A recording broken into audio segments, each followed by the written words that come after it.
इतनी तेजी से मौसम, इतनी तेजी से कोई और चीज रंग नहीं बदल, जितनी तेजी से पार्लियामेंट के इजलास का टाइम बदला जा रहा। आखिरकार हुकूमत को क्या ऐसी मजबूरी है कि अगर हुकूमत के पास स्कोर पूरे हैं तो फिर हुकूमत बार बार पार्लियामेंट के इजलास का टाइम क्यों बदल रही है। लेकिन आज की सबसे बड़ी खबर यह है कि अडयाला जेल में हुआ क्या। 3 घंटे के लिए मुलाकात का टाइम 45 मिनट में क्यों खत्म कर। बिस्मिल्लाहिर्रहमानिर्रहीम, अस्सलातु वस्सलाम अलैका या सय्यदी या रसूल अल्लाह, अस्सलातु वस्सलाम अलैका या सय्यदी या हबीब अल्लाह। तमाम सुनने वालों को अस्सलाम वालेकुम, मैं हूं राना नज़ीम और आप देख रहे हैं मेरा व्लॉग। इतनी तेजी से मौसम, इतनी तेजी से कोई और चीज रंग नहीं बदलती, जितनी तेजी से पार्लियामेंट के इजलास का टाइम बदला जा रहा है। कल से लेकर आज तक और पिछले कुछ दिनों में जब तरमीम पास करवानी थी उस वक्त से लेकर उस दिन भी बार बार टाइम बदला जा रहा है। आखिरकार हुकूमत को क्या ऐसी मजबूरी है कि अगर हुकूमत के पास स्कोर पूरे हैं तो फिर हुकूमत बार बार पार्लियामेंट के इजलास का टाइम क्यों बदल रही है।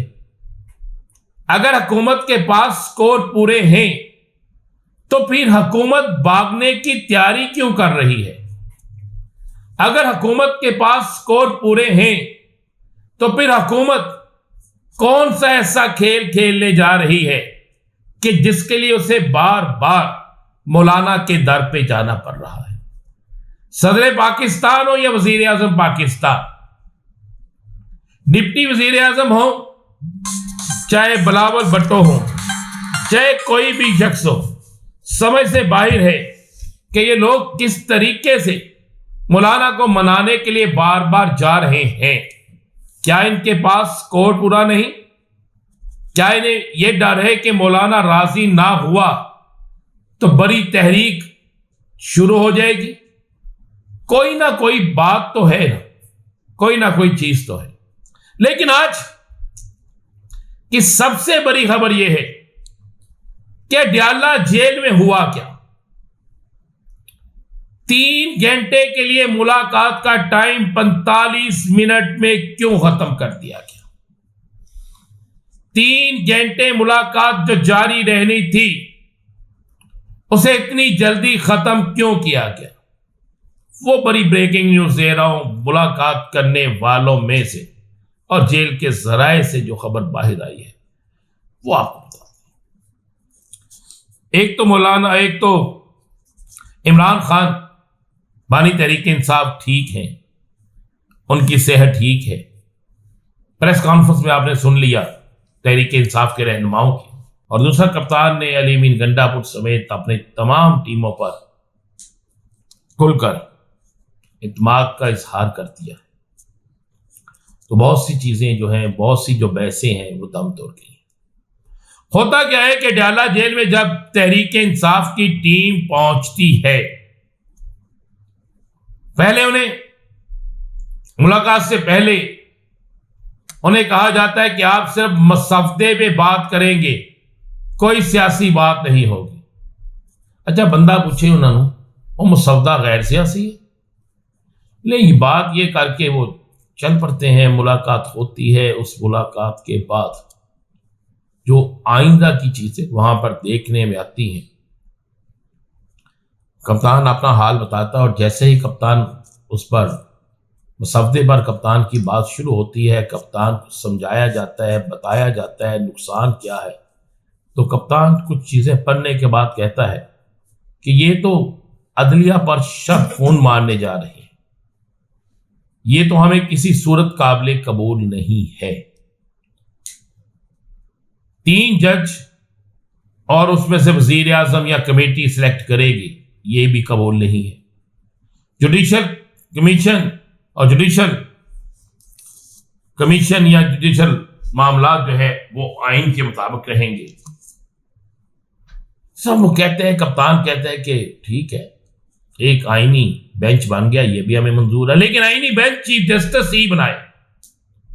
जजिस की तकर्री, जजिस के तबादले जिस तरह पहले होते थे उसी आइन के तहत रहे। हमें कोई रियायत नहीं चाहिए, मुझे कोई ऐसी चीज नहीं चाहिए। मैं अपनी लड़ाई लड़ूंगा, मैं फाइट करूंगा, मैं अदालतों में साबित करूंगा। और हम एक पुरअमन तहरीक चलाते थे, पुरअमन तहरीक चलाएंगे। कप्तान ने वाज़े तौर पर वो मुसफ्दा जो ये लेकर आए थे उसे मानने से इनकार कर दिया और कहा कि यह मुसफ्दा इस कौम के लिए, यह मुसफ्दा पाकिस्तान की अदलिया के लिए, इंसाफ के लिए, आइन के लिए इंतहाई नुकसानदेह और खतरनाक है। और कप्तान ने साथ यह भी कह दिया कि आप एक तहरीक की तैयारी करें और अभी इस पर मौलाना फजलुर रहमान के साथ मुशावरत करें और मौलाना साहब से कहें कि मौलाना साहब हम आपके साथ खड़े हैं, लेकिन बात बड़ी सीधी सी है कि आइन की बालादस्ती पर, इंसाफ की फराहमी पर, अदलिया के वकार पर कोई सौदेबाजी नहीं होगी। कहते हैं कि इतना ही लफ्ज अभी दा हुआ है तो 44 मिनट कुछ सेकंड हुए थे कि पुलिस अंदर आई, जेल पुलिस जो है, और उन्होंने कहा कि जनाब आपकी मीटिंग खत्म हो गई। कुछ तलखी हुई, लेकिन उन्होंने कहा जी आप उठे जाएं। जिस पर कप्तान ने हंसते हुए कहा कि लगता है कि यह मीटिंग किसी को पसंद नहीं है। वहां से वो निकल के आके प्रेस कॉन्फ्रेंस की, आपने सुन लिया। मौलाना फजलुर रहमान के साथ पीटीआई के वफ्द की जो मुलाकात हुई उसमें मौलाना को इमरान खान का अहम तरीन पैगाम पहुंचाया गया है, जिसमें कप्तान ने मौलाना को वाज़े तौर पे कहा है कि आप की बसीरत को हम सलाम पेश करते हैं, आपके हौसले को सलाम पेश करते हैं। आप आइन की बालादस्ती के लिए हुकूमत की बजाय अपोजिशन का साथ दें और अपोजिशन को साथ लेकर निकले तो कामयाबी होगी। सुनने में आया है कि अब चूंकि फाइनल राउंड शुरू हो चुका है, मौलाना की अक्सरियत चाहती है कि वो हम बिल की हमायत ना करें, आईनी बिल की, सवाए एक नूर आलम खान के सब चाहते हैं कि हम इसकी हमायत ना करें, हुकूमत की मुखालफत करें। अब आखिरी राउंड जारी है, मौलाना को मनाने की कोशिश की जा रही है। अगर मान गए तो फिर सियासत का रुख तब्दील होगा और फिर अपोजिशन में इमरान खान ही अपना रोल अदा करेगा। और मौलाना अगर आज मान गए या मौलाना समझे मान गए तो फिर जहन में रखिएगा कि हुकूमत का भी वो हिस्सा होगा, और अगर ना माने तो फिर जहन में रखिएगा मौलाना लॉन्ग रूट चलेंगे। इजाजत दीजिए, अल्लाह।